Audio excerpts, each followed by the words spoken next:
Good evening. This is Pastor Stubb, the place to be. I was glad when they said it to me.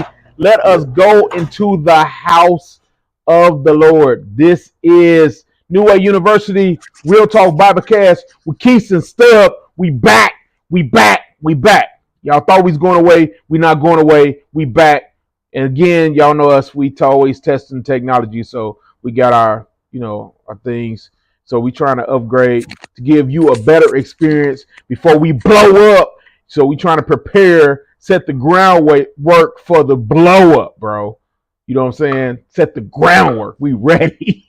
Right. Using tech to reach the masses, right?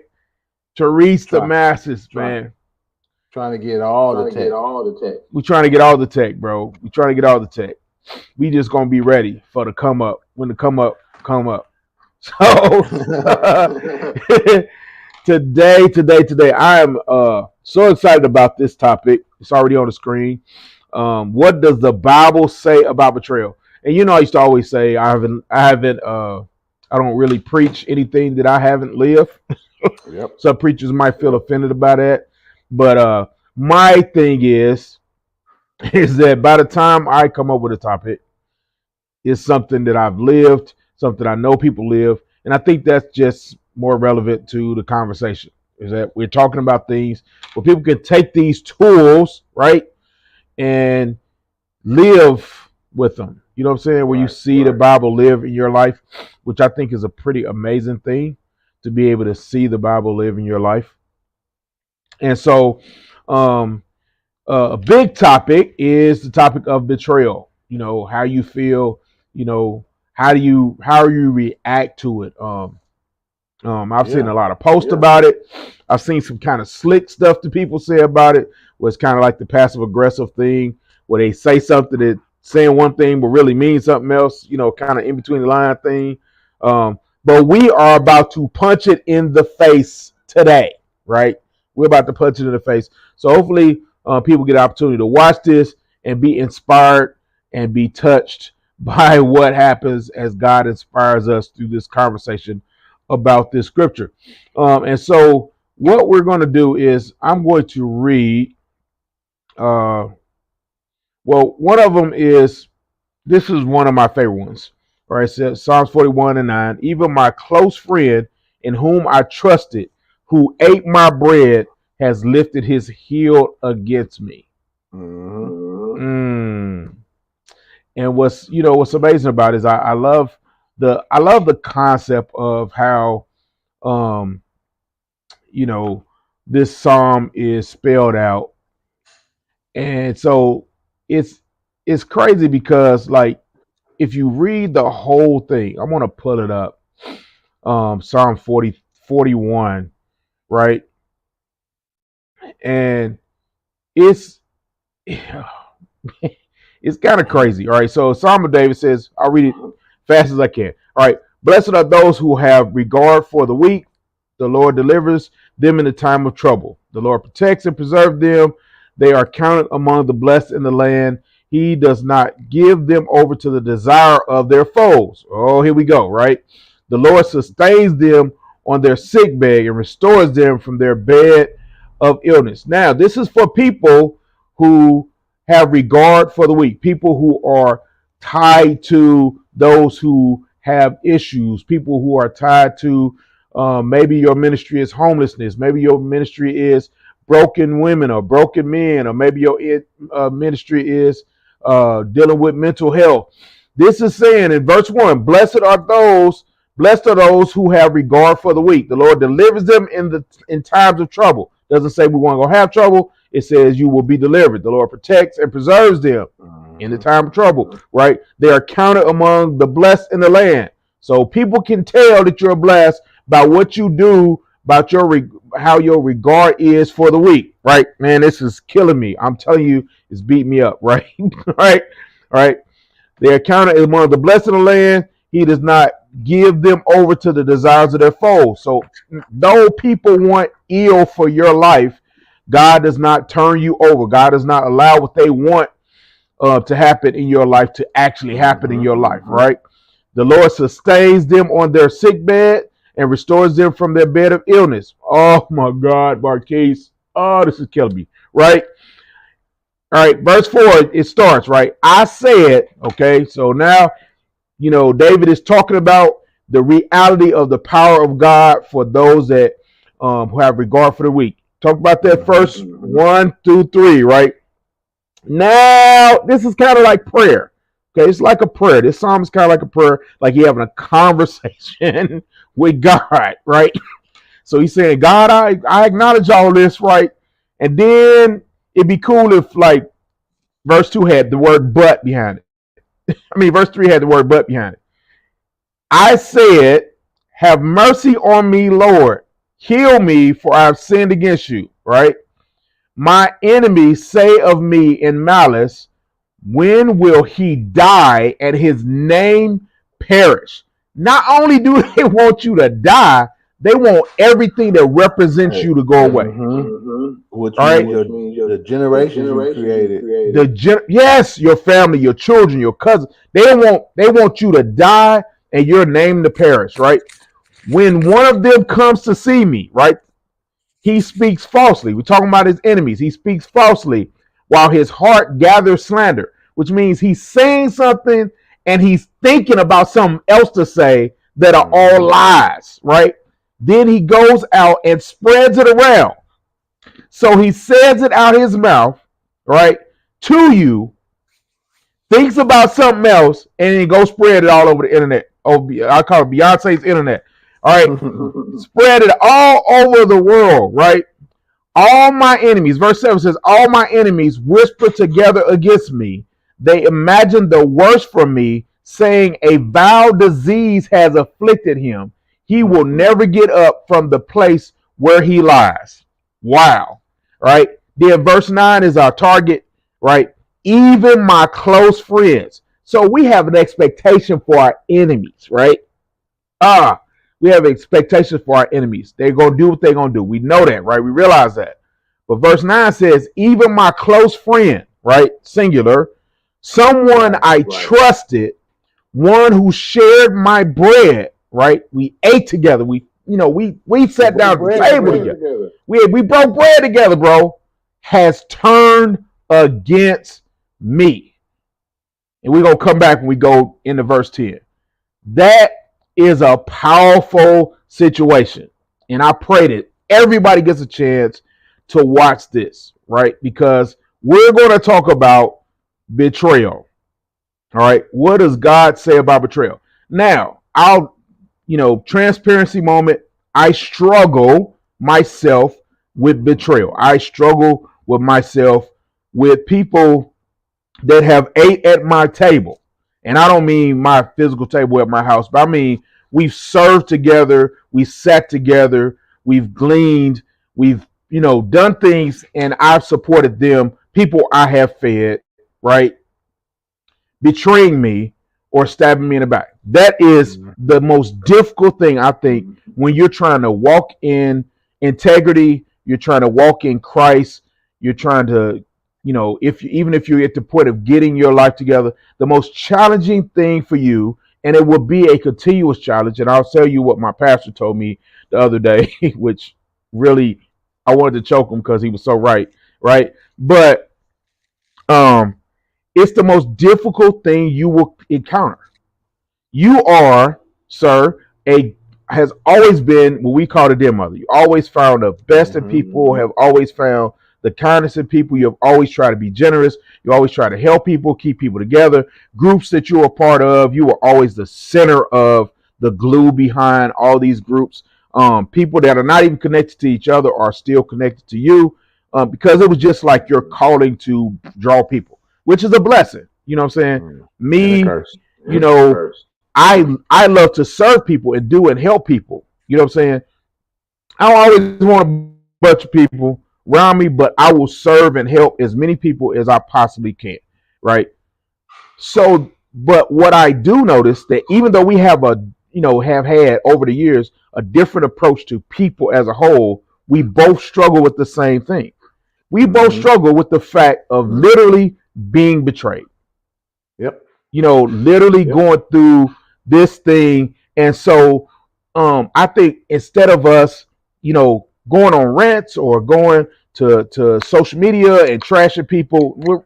And you know what's funny, man, about social media? Most of the time when people trash somebody that have betrayed them, they don't call the person's name out. Ever. They don't add. You know, I don't at Marquise betrayed me yesterday. You know what I'm saying? Like they don't do that. They literally just bleed over everybody. And that's what my concern is that, you know, I'm very measured about my social media stuff. So because I don't want to bleed over that one person that needed to hear something encouraging that day. And now I'm accountable for discouraging that person, which it might have been catastrophic for that person. I'm not saying that, you know, I'm like, you know, God or anything like that. But I'm just saying, I feel like, yeah, that could be it. So they like, oh, I'm dealing with betrayal too, and Elliot flopped off, and you know he's supposed to be this, and I've been looking at all this stuff, and now he fly out, and so I just looked at this, and it jumped out to me. This scripture really jumped out to me, really heavy, because it just gives a perspective of, yes, he believes in God. Yes, he believes in the power of God. Yes, he believes in the ultimate authority of God. Yes, he believes that God's blessing him, right? Because he said it, right? Before we even got to verse 9, he said it. He broke it down, right? Right. But there's still that element of, wow, why do I have to constantly deal with betrayal when all I'm trying to do is good? Right.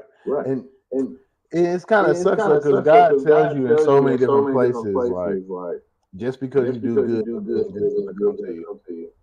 You know what I mean? But we expect that out of people, even though we've seen people do the opposite. Like when you're close to somebody, you expect them to treat you how you treat them. And so it hurts even more when you're good to people and you get to and be a part of the betrayal. This is one of the scriptures that like always keeps me. I said it on too. Matthew 7:12. For whatever you do that others will do to you, do also to them. We talk about this all the time. The golden rule. You know what I mean? Like, and I try to teach my kids that. But I also have to tell them that the world doesn't operate under that law like fully. You can't fully expect someone to treat you like you would treat them, even if they're Christian, even if they're supposed to be someone that treats the world like God would treat the world. That still don't mean they're going to not betray you. And I think that's just all throughout the Bible. Cain and Abel, like, who thinks their brother is going to betray them? Or who thinks your brother is going to sell them? You know what I'm saying? There's so many places in the Bible where betrayal is so real. Family, friends, you know, people who are overseeing your life. All this is wild to me. The Bible tells us that we really supposed to turn those people. I struggle with it though, man. It's a struggle, bro. It really is a struggle, and I don't think we deal with it until it becomes an issue, and then the problem is we deal with it as reactive. You know what I'm saying? Like we're reactive to this versus proactive. You know what I'm saying? And so, and I'm just speaking for myself. I know, like when stuff happens to me, I'm just flabbergasted and offended and just hurt and just like, but why? You know, why would you not be there for me? Why would you not? You know what I'm saying? Like, right? Because it makes you really introspective. Because the type of people we are, yeah, I'm gonna be hurt that you betrayed me, but now I'm starting to overthink like, did I do something to you? Yes. It's almost automatic. I think it's automatic because I helped you automatically. I think it's going to be automatic. I think we have that relationship. So then when you choose not to do it, and then I'm like, it's in my viewport that you didn't choose me when I would have chosen you. You chose to go elsewhere. Like, dang, man, did I do something to you? Or did I slight you in some way that you just haven't mentioned? Or even though I know that you just really betrayed me, you was doing what was best for you. It's just crazy. It's so, and there's so many different levels to it. You know, betrayal in relationships, betrayal by family members, betrayal by, you know, church, you know, by society, through jobs, all this stuff like that. I just wonder, like, why is betrayal such a thing? Like, we talk about all kinds of sins. You know what I'm saying? You know, I heard a million sermons on, sexual sins. I've heard sermons and people beating up homosexuals. I've heard, sermons on messing with, not, giving to the church right. But what about the betrayal? What about the feeling? I believe a lot of times people are quick to tell you to get over being betrayed than anything else. But do you know why that is, though, bro? Especially when you get it from Christian people, because the only time we really see betrayal, and we see it in certain facets with like Cain and Abel, but most times we see betrayal happening to God, and He always responds to it in love. Like, think about all the stories in the Bible. Like, He responded to it in some fashion of love, and so people think, I can do this to you, especially if you're a Christian. I can do this to you because you have to forget. You can't hold on to it, and that's damaging your Christian persona. You know what I'm saying? Like, I'm also a human, so you can do something to me, and I can forget, never speak to you again. Because forgiveness and reconciliation, we talked about that. There's a difference in forgiveness and reconciliation. And the Bible only requires me to forgive you. I don't have to allow you to keep doing it to me. But people look at betrayal because typically in the Bible, like I said, it's done to God, and it's made up. Still, when it's done to God, because He handles it in a certain way. He turns the other cheek. He does all the things that He tells us to do through the Bible.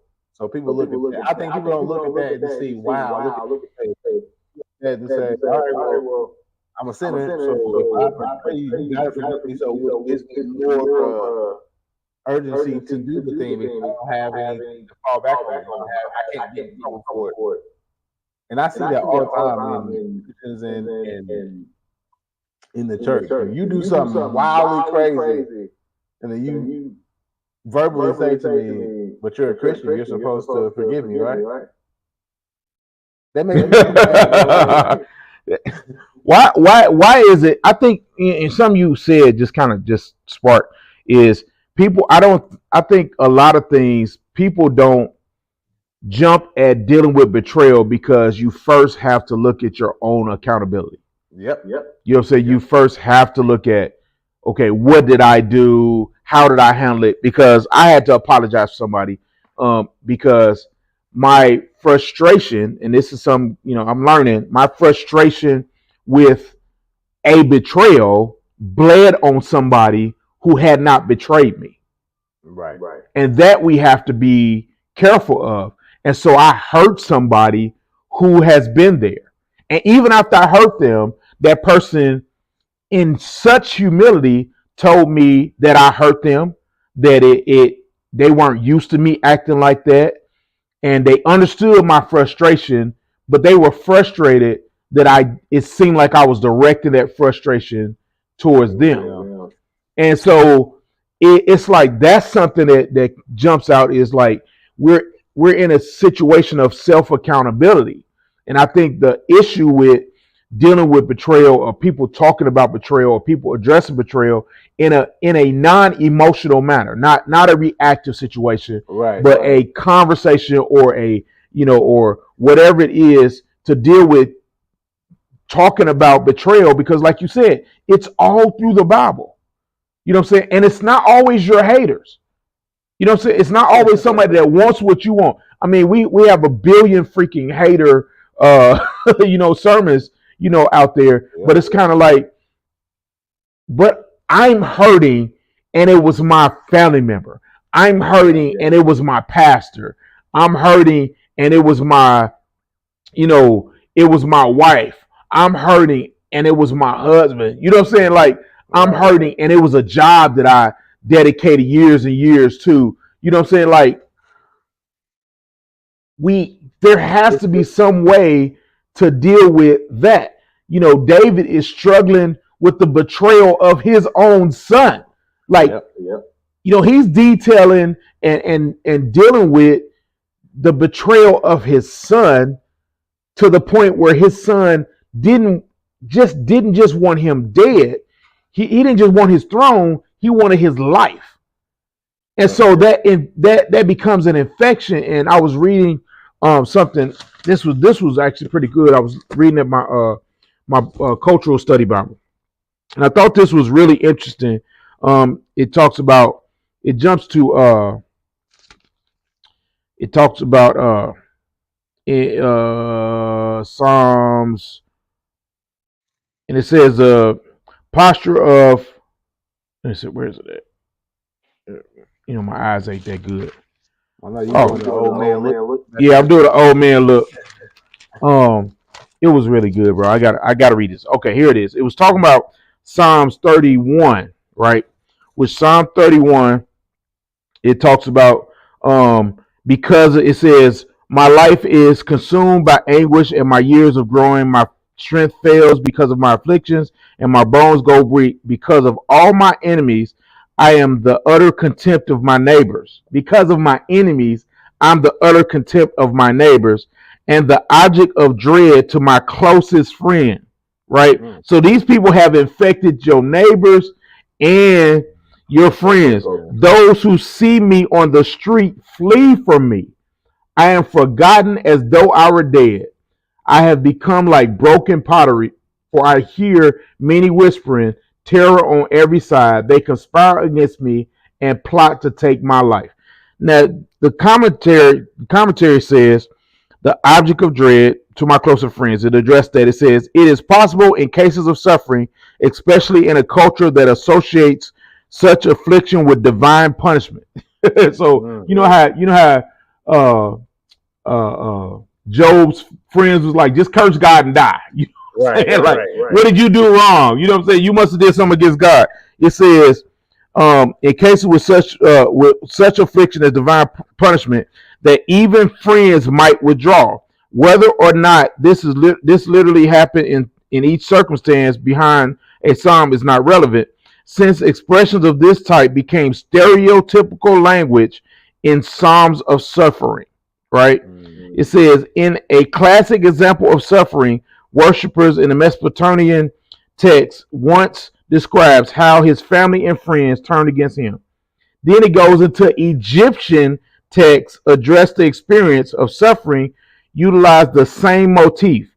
All right, it says that as illustrated in between the dispute between man and his Ba. Ba is comparable to one's immaterial soul. All right.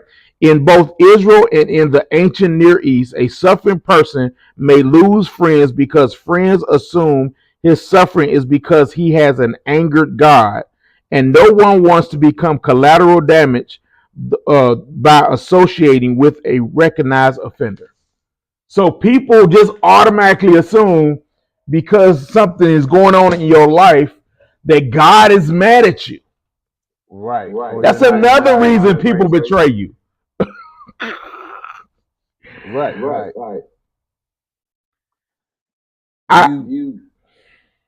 But the Bible says all over the place. God tells us everywhere that it's not going to be easy. Our journey's not going to be easy.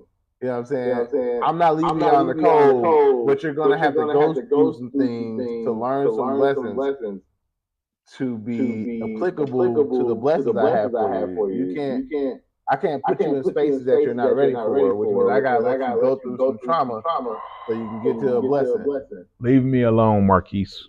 But we still, no matter how much you love God, it's very rare that I've met somebody that can do this like 100%. But we still like, man, God, but for real, this is a lot. Like this is my homie. This is my like I know you said. I know I prayed to you and said, please reveal to me in my camp. I didn't want you to reveal him. Yeah, not everybody except for him. You know what I mean? So I think we asked for things that we're not prepared for, and then we're mad when we got to go through the strife and turmoil to get the blessings that we're praying for. So we get mad at God like, I know I want this stuff, but you ain't saying it's going to be this hard. You know what I mean? Now we're mad at God, and that bleeds off onto someone else, and now they're telling our whole circle that I'm treating them a certain way, all because I'm bleeding on them. Because think about how many times you felt, and you're a pastor now. Think about how many times you felt in your life betrayed by God. Man, God, I pray for this, that, and the other, and your word says this, that, and the other. and the opposite happened to me. Like, what happened, God? Like we not good. Like, what I do? You know what I mean? It's like the first thing we say, what I do? Like I'm looking at all these heathens getting blessed, but I'm trying to do right, God, and I still ain't getting my peace. Like, what's up? And I feel like we've all done that as humans, but God ain't betraying us, man. He just said it wasn't gonna be easy. I think it's and you brought up something that there's a struggle between your humanity and your spirituality, always warring. Okay, so your spirit should say one thing, but because we are beings that are tied to our feelings, our emotions, what we feel, what we see, what we hear, all those things like that, that I know just in the scripture, that we just read, Psalms 41, he talked about, blessed are those who have regard for the weak. The Lord delivers them out of trouble. I know that stuff. The Lord protects them and preserves them. It's almost like he's saying, don't come to me with no cliche stuff. I know what God can do. I know I'm a good person. This is what I'm saying. But if God does all this for me, then why y'all stabbing me in the back? If God has honored me for doing X, Y, Z, and I'm trying to do whatever God puts my hands to, then why are you God? Why, if you honored me, if you love me, if you promoted me, if you bless me because I'm doing that, why is it that man doesn't support me? Why is it that man doesn't love me? Why is it man that's stabbing me in the back? Why is it man that's wishing that I die when all I'm doing is showing love for God's people?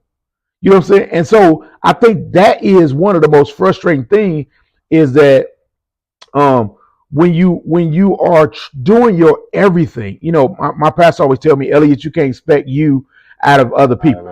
And I understand it. I get that. And, that's fine. And I finally, it took me about 2 years to come with a good comeback.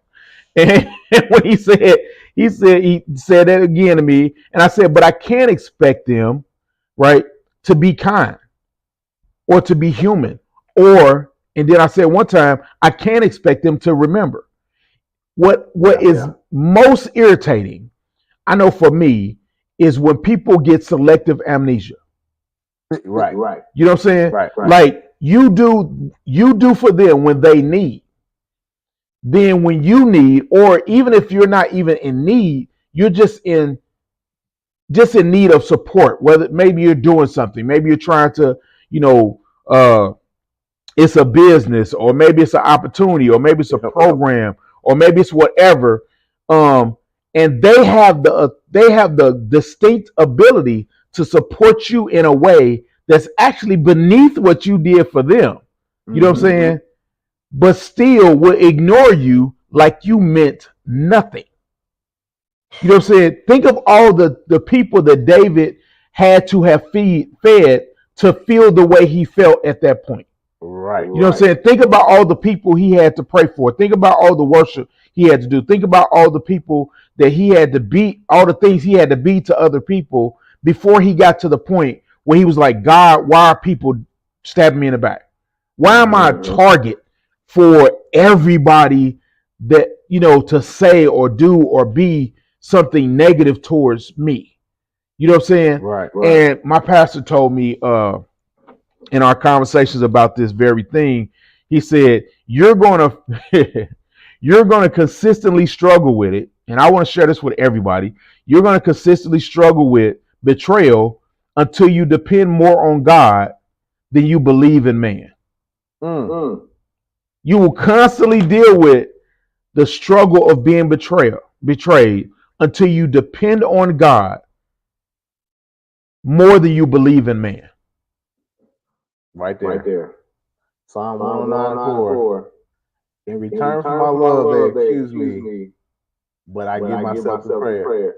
Like, God, you gonna deal with it. But what you're supposed to do as a son of mine is bring that to me. Bring that to the good book.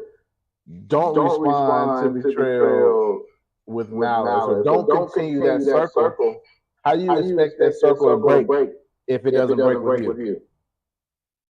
You know what I mean? Like, how can we as Christians expect someone not to betray me or to treat me godly when if they don't, I don't treat them that way.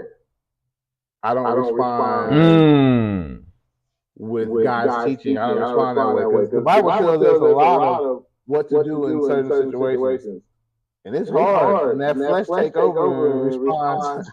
You know what I'm saying? You talk about earlier. You betrayed me now. I'm bleeding all over the internet. Like, I gotta get it out some way. I feel like I need everybody to hear me. But I hate that. I've always despised, especially my cousins and family. And you get on social media and you're bleeding all over everybody with super detailed situations. When in reality, you're really looking for validation. It's not that you're saying you're because if you really believe in whatever the situation was, and however you get wrong, the only person that can rectify that is you and that person. So for what reason are you spewing it on the internet other than validation that feelings are correct? You know what I mean? So it reminds me of my niece. She was ranting about a lady, in a Walmart, and when she got through, she was talking about the lady. I think she bumped with a car or something, and she was saying all this stuff, and she was going off and this and that.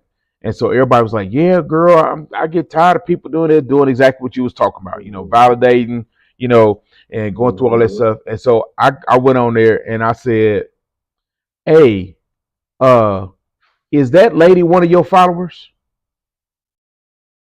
And just left. That's all I said.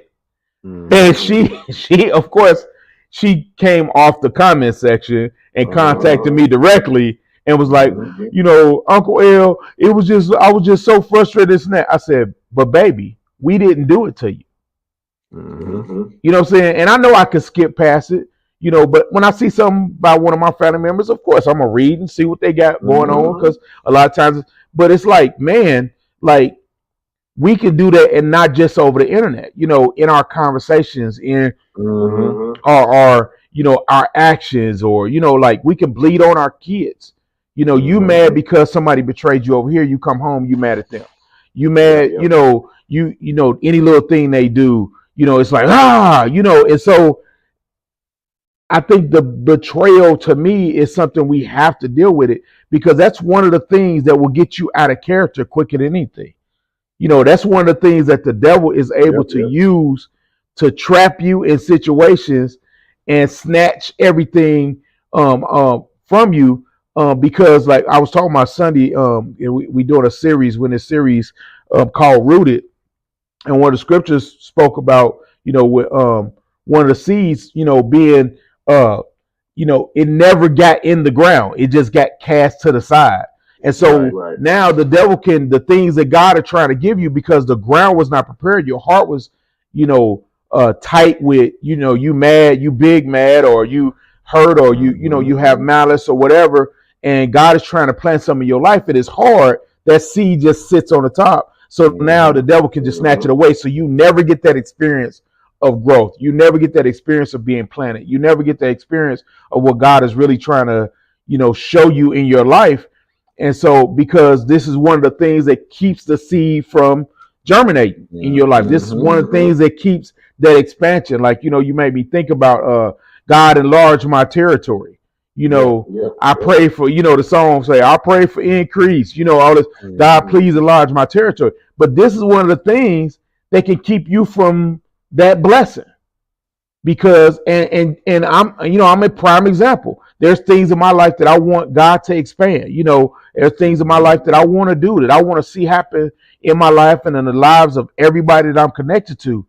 But if I can't get past betrayal, I even said in my past, I said, why is it I get to a certain point, get betrayed? I get to a certain point, get betrayed. I get to a certain point, and he was like, because you in the, he called it the AP class of God put you in an AP class for dealing with ministry.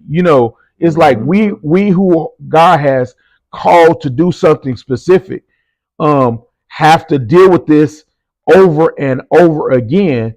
And then what's, like you said, then people expect you just to forgive them. and just to restore them when they really haven't made amends for the things that they did. They'll do stuff, and that's the thing that's crazy to me is that how people will do you like that, and then when they see you, act like nothing's happened, and you still scarred, cut up with the knife still in your back. You've had to deal with this stuff, fix stuff, and try to all because of this person. This person will walk up to you and be like, "Oh man, what's popping?" And their expectations of you is that you to be like, "Hey man, what's going on?" And really in your mind and your heart, you kind of like, "Bro, I don't even want to talk to you." Like you just continuously triggering me by being in my presence. Like, dude, you haven't even made amends. There's a person right now, bro, that like literally did everything he could to say crazy stuff about me, and then never literally apologize. And I think that's the issue, is that when there's no reconciliation, how do you deal with betrayal? Because the fleshly part of you says that if you betray me, ain't no coming back unless you apologize and make it right. And even then, I'm still gonna look at you sideways because you did it in the first place. You're capable. You're capable. You've shown me that you have the ability to not think about my well-being by doing whatever you've done. But I'll be devil's advocate to that. A few things you said earlier about how you said to your pastor, it seems like I get here and then somebody betrays me, and then I get back up here and somebody betrays me. I think that because I deal with this too, I think that's not the world, but that's God. I think there's some lessons that He wants us that's going to be attached to our purpose, but He's going to let them nag at us and keep coming up until we can really get past it. So we talked about this earlier. Obviously, when you're sowing a seed, it's a big patch of land that you're trying to sow your crop or whatever your seed is. But there can be certain spots in that ground that's dead or hollow or hard or doesn't have nutrition. So you can be getting all these other blessings because your issues that are attached to you getting that blessing, you've worked through and you've got through them. But I think betrayal is a big one. That's one of those things that's going to nag at us and God's going to send into us. I'm going to bless you in these areas because you've done the work. You've done all these 7 other classes, but this course of betrayal, you're struggling at. You know what I'm saying? And until you can soften this ground and you give nutrition to this ground, this seed won't grow. You know what I'm saying? But thinking about how God has moved in our lives, and when we've seen blessings, if we really think about it, nothing's by happenstance. He's not giving us anything just to give us. I think God is one of those fathers that has a lesson in everything. You know what I mean? So yes, He's going to bless us. Yes, He said, I'm going to do these things. I want to make sure you have everything you need. But He never said we won't have to work for it. Because God's goal for us is to be as close to Him as possible. You know what I'm saying? And because we have sin now, there's things we got to work through in our flesh. It's not just our spirit, dwelling in this body. This flesh is a real thing, and you got to work through some stuff. And I think God's like, these are your things, Elliot. These are your things, Marquise. I'm gonna bless you when you break through that ground, when you break through whatever that hard soul is, and you stay up there. You know what I'm saying? We got blessed that are attached to stuff, but we keep dealing with the same thing over and over. Like, man, I really want this part of me to grow, but I can't seem to get past this one thing. Like, so this the question, right? This the question. Do you have a scab, or are you really healed? Right. And that's the thing. I feel like only you and God know that. Because I could put on a front for the whole world and make it really look like I forgave this person or got past something or whatever. But only me and God know the truth of that. Because I could be dealing with it internally or just by myself. And I really can't stand you. And I really ain't forgave. I just said that because my mama take me to church Sunday. You know what I'm saying? And that's what I'm supposed to do. But that's a real question though, and only you and God can answer that for whatever situation. But I feel like when you really heal, you can really say out loud, and show out loud without that like it's good. Like, you know what I'm saying? Somebody betrayed me, instead of me getting angry and like I normally do, I'm about to go and pray. I'm gonna pray for them because them continue to betray me. That's something they scared. I can't control what somebody does to me, but I can control how I react to it. But it's I mean, like when you said sometimes, like I think it's because when we're betrayed, our first reaction is to see external, but then when we look internal, we more so looking at internal through the eyes of the offense. Mm-hmm. So I'm looking at, well, what did I do wrong? Well, why don't they love me, or why don't they support me? Friend of mine, Jeff, Jay Thomas said this, and I want to quote this. He says, he always say, "Yo, fam, yo, fam." Most people will support the opportunity you provide before they actually support you. That's good. That's so good. Like, I thought that was so crazy. And some people say, well, you're this or you're that, or you accomplished this, you accomplished that. You should just get over it. But it's like, bro, like, and I'm not making any excuse for anybody that's struggling with this. It's just the reality that's so true. That people will support you as far as the opportunity goes. Yep. People want to know. Excuse me. What can I? Oh, bless you. Sorry. But people want to know, what can I gain from this before I, say yes to doing whatever you need me to do? When I'm coming to you saying, hey, I need help, the first thing you should think shouldn't be, well, what do I get out of it? What's in it for me? You know what I'm saying? And that quote was real. People will literally wait on proof of how they're going to get back, how they're going to get something provided back to them for whatever service they're going to provide. Not ever thinking about how. So it makes you mad when you're people like us. Makes you mad, and like, man, I did everything I've done for you selflessly. Never did I think. I didn't want anything. Even when I give you money, I didn't expect it back. I never asked for it back. I don't care about it. I'm doing it out of the kindness of my heart. So why does your kindness come with stipulations? Ooh, that was good. That was good. T-shirt of the day. T-shirt of the day.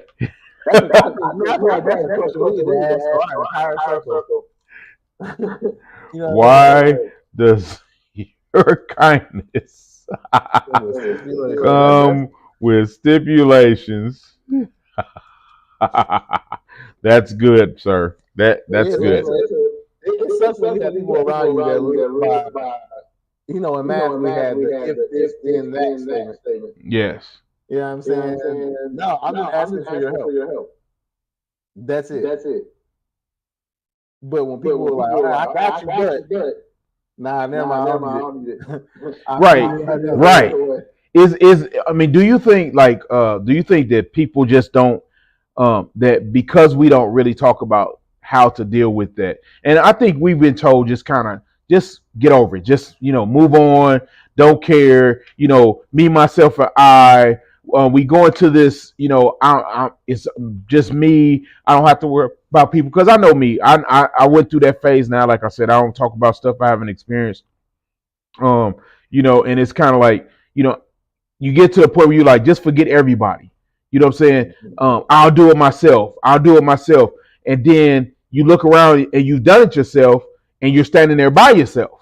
You know what I'm saying? And so what I love most, like with what we do, especially with us doing outreach, is there's always something or someone that happens every time we do outreach that makes us want to come out there again. Mm-hmm. It's always one person.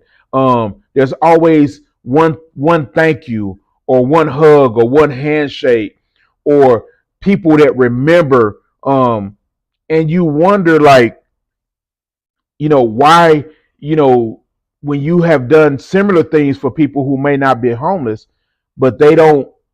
There's no ain't no love when it come to that. It ain't no support when it come to that. Ain't no oh that's let me push something you do. Like it's crazy how limited people's grace is when it comes to you. Like I've seen people who have made mistakes, whether it be in the church or whether outside the church, who have made mistakes, had struggles, and have been like literally crucified. Pastors, okay, a pastor once said, when you're a pastor, the grace that you have extended towards people does not apply to you. And that's a terrible, terrible thing. You know what I'm saying? That, pastors, now some of them, I ain't gonna say there hasn't been crooked people. I'm not saying that.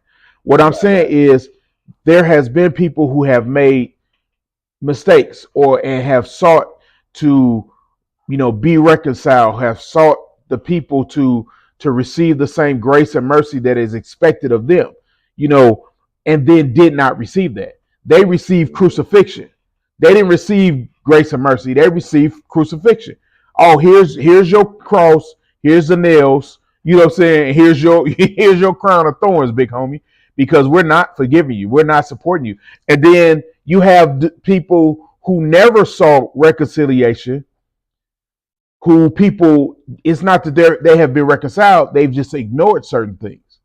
So it's like, to me, the people that they benefit the most for, people ignore the bad things that this person has done, but people they can get stuff out of and ignore, you are accountable for a myriad of things, you know what I'm saying, when it comes to forgiveness or when it comes to showing grace or kindness or whatever. Like you said, the things we do just because we just believe it's right. You know what I'm saying? And so the problem is when you just believe it's right, but wrong comes to you.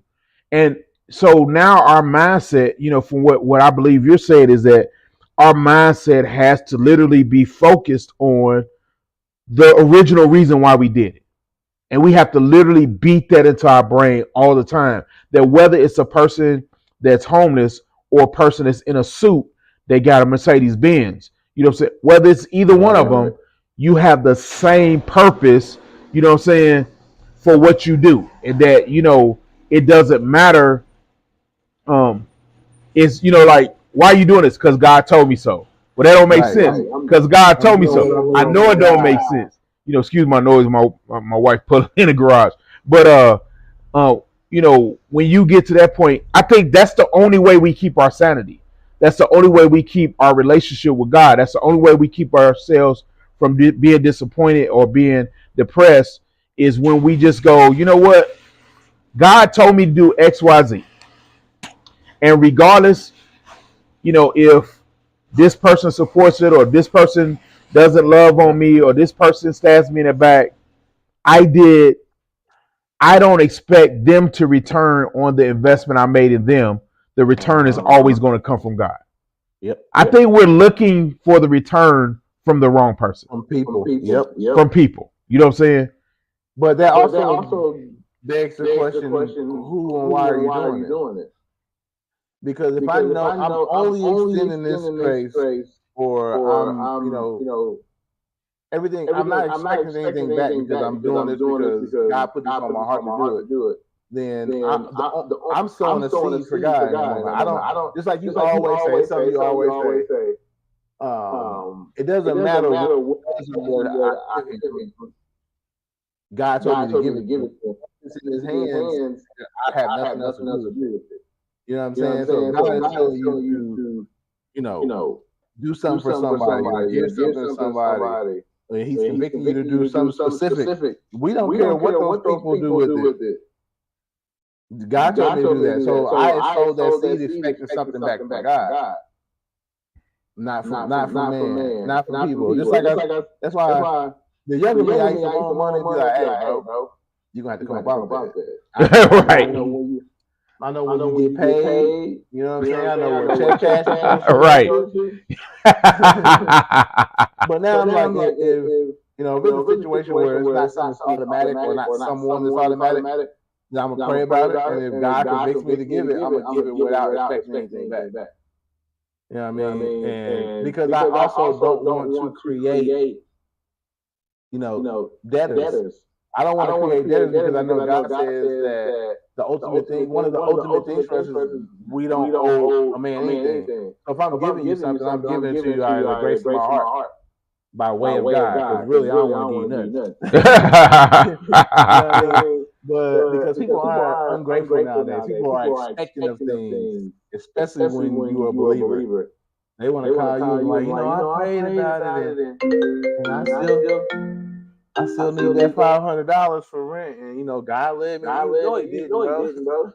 Get off my phone. Right. But if I'm convicted to do this thing, I'm not expecting anything back. Look at you, bro. They own you. Yeah, that's I my think that something you said earlier.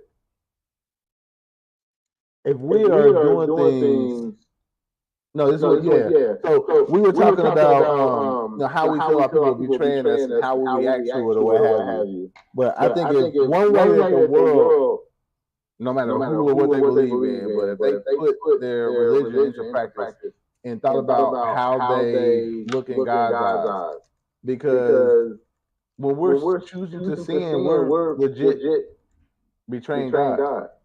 And we're expecting him to forgive us every single time. So if I know that I do certain things, and I know that God says he doesn't want me to do that, I'm betraying his trust. I'm betraying his people. But I automatically know I can repent for said sin, and his forgiveness is sufficient for everything I've done. If we're supposed to do what God does, then why is it so hard for us to forgive? Man. You know what? It's so hard, but it's so frustrating. It is. Yes, I love you and I'm following you, and I want to be closer to who you are to the church and to the body of Christ. But I'm also human, and I don't like how you roll. But then it rolls back to your original statement. You know what I'm saying? It rolls back to your original statement is that maybe these things are so popular in the Bible and so popular in our lives because that is like the issue that we recurrently have. Yep. You know what I'm saying? Maybe we just, like you said, there are some lessons that's tied to your purpose. Maybe we won't reach our purpose until we get to the point, like Pastor Jordan said, until we depend on God more than we, than we expect out of man. You know what I'm saying? Like, and so God, like you said yourself, God exposes us to this thing or these people even close to you, and like David said, somebody I shared my bread with, somebody, that's like saying, look, that's somebody that had a personal relationship, that sat at the table with me, that I shared of my sustenance, of what I have with them, and then they betrayed me. Or my enemies have turned my friends and my family against me. Everybody thinks I'm a pariah, everybody thinks I'm this, everybody thinks I'm that. You know what I'm saying? And so maybe that's what the reason is. And I wouldn't even say maybe. I'll just say it right here. Maybe, not maybe, but for sure, that's a class we're going to have to keep retaking.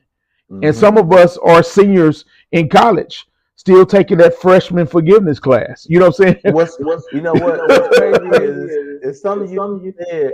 It's another way we can look at that and think about it.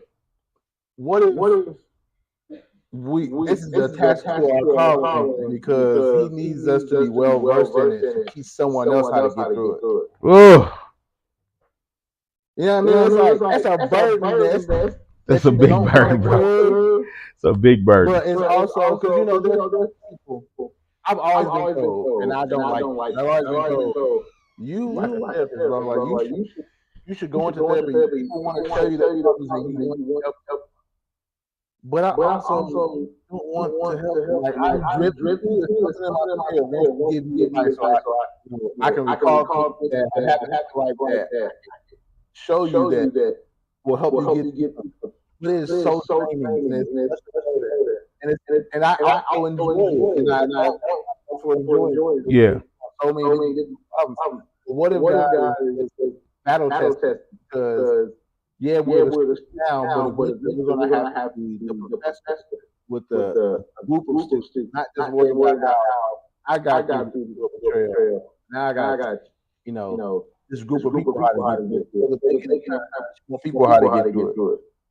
It's kind of wild. I feel like God does place callings on your life where you're going to be a servant to people forever in some capacity. You know what I mean? I'm not liking you today. I'm not liking you today. It's not a fun thought to think, but it makes a whole lot of sense. You know what I mean? It does make a whole lot of sense. And I think it hurts people who have that calling more than people who just genuinely don't care. Yep. You know what I'm saying? I think so too. I think because it doesn't, like, I would, you talked about money. I have been in positions where I just said, you know what, man, how much money you need? Just take it. And, it's been people, that I'll never tell anybody that I gave them some money. I'll never, and it's people that have done the same thing to me. Mm-hmm. People have given money to me. I've never had anybody say, hey, I'm going to loan you XYZ. Right. People have given it, have just sown that money.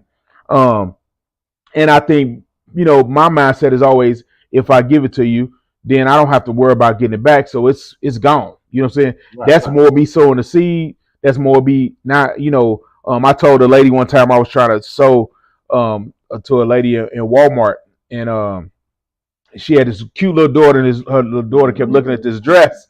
And I was like, this dude had just given me some money because I tried to pay for his electrical, I was doing a random act of kindness, and I tried to pay for like this connector he had. And so I paid for the connector. I like bodied him and paid for the connector because we was getting the same connector. And then he said, he grabbed some money and put it on my chest and said, the world needs more people like you. And I said, but you're jacking up my blessing. And so I said, thank you. And as soon as he gave me that, and show you how the Lord worked, there was this lady with a little baby that, was looking at these dresses. Mm-hmm. And so I took the money he gave to me and I said, ma'am, I know this is creepy. I know this is something you used to dealing with. I said, but I'm doing random acts of kindness. And the dude back there jacked up my blessing because he tried to pay me for what I did for him. So can I sow this to you so that baby can get that dress that she really likes? Now, all you have to do is make sure you spend all the money on her because she's such a sweet baby. And the girl started crying because she realized she didn't have the money for the dress. And then somebody, what if the dude hadn't given me the money? I would have walked away. And so I got two blessings, got to bless two people for the price of one. You know what I'm saying? And so a lot of times, when we dealing with betrayal, I think, and I totally agree with you, man. I really appreciate you saying that. And, and then also my pastor and Jay, that really have that understanding. And, as we all learning, even though we have the understanding, we're learning to press past forward. So, man, thank you, man, so much, man. The t-shirt of the day, before we run out of time, we got about a minute left. T-shirts of the day. What we got, Quise? What we got? All right, what we got? Boom. All right, there are some lessons that are attached to your purpose. There's some lessons. There are some lessons attached to your purpose. That's a good one. That's a Quise special. Right. What else we got? Yeah. Why does your kindness come with stipulations? That's it right there, sir. That's the thing. That's the question that needs answers. And we got this last one. This one, you did this, you right here. Don't expect grace and mercy when you only extend perfection. Woo! That's you right there, Pastor. I said, that was he gave me some goosebumps, bro. Like, you expect grace and mercy, and all you extend is some mess. Man, thank you again, Quise, for that heat that you always bring, that word, that sound teaching that you're sharing with me. Anybody that watch this, please be sure and like, share, repost, help us be able to spread the word. If you'd like to be a part of with New Way, please do so. You can get in contact with us at info@newwayindy.org, info@newwayindy.org, or give us a call at 833-639-9297. If you'd like to partner with us, you'd like to go out and serve with us, we got New Way November coming up. It's some big, crazy banana stuff. I'm talking about way bigger than last year, 10 times bigger than the year before. I mean, some things that are really coming up that we haven't, we'll be releasing flyers and promos and stuff in in the next week or so. But God is really blessing us, and we want partners to just come in with us, especially with our outreach in the second Saturday. So if you're a person that gets out and do outreach or just want to do it for the first time, get in contact with us, info@newwayindy.org, or give us a call at 833-639-9297, because we are doing things big in November. We are kind of consolidating our resources, and we put it all together so the second Saturday in November we can literally serve hundreds and hundreds of people and show Indianapolis what it looks like to partner and have more of an effect on other people. If you can't come out and you just want to sow into what we're doing, please do so. You can sow into the ministry at $ New Way Indy via Cash App. Let's see, we got that. Okay, you can show $ New Way Indy via Cash App or Givelify New Way Indy. We also have Zelle, so if you just type in New Way Indy via Zelle or PayPal, if you want to do it that way, or if you want to send a check, you can send a check to 62. What is it? What's the address? I forgot the address, but but you can sow your seed various different ways. Get in contact with us, and we will let you know if you send checks or whatever. Here's our address to the church: 2201 North Park Avenue, Indianapolis, Indiana. You can send it there, care of New Way Indy, and we will make sure that it goes to bless the kingdom. But I'm telling you, you want to get in on what's going on with New Way November, and every second Saturday of every month we are going out to serve the community. So we will be out next weekend to serve the community, and like we say every time, rain or shine, we are out there. We actually prefer inclement weather. We are weird like that. We prefer inclement weather, and our team always cooks the best stuff. My wife stays up all night long and she cooks and does most amazing things. She gives them real food from her soul. And so we thank you for everybody that has been contributing, that has helped us to be able to continue to do ministry the way we do it, the New Way of doing things. God bless you again. Thank you again for logging in.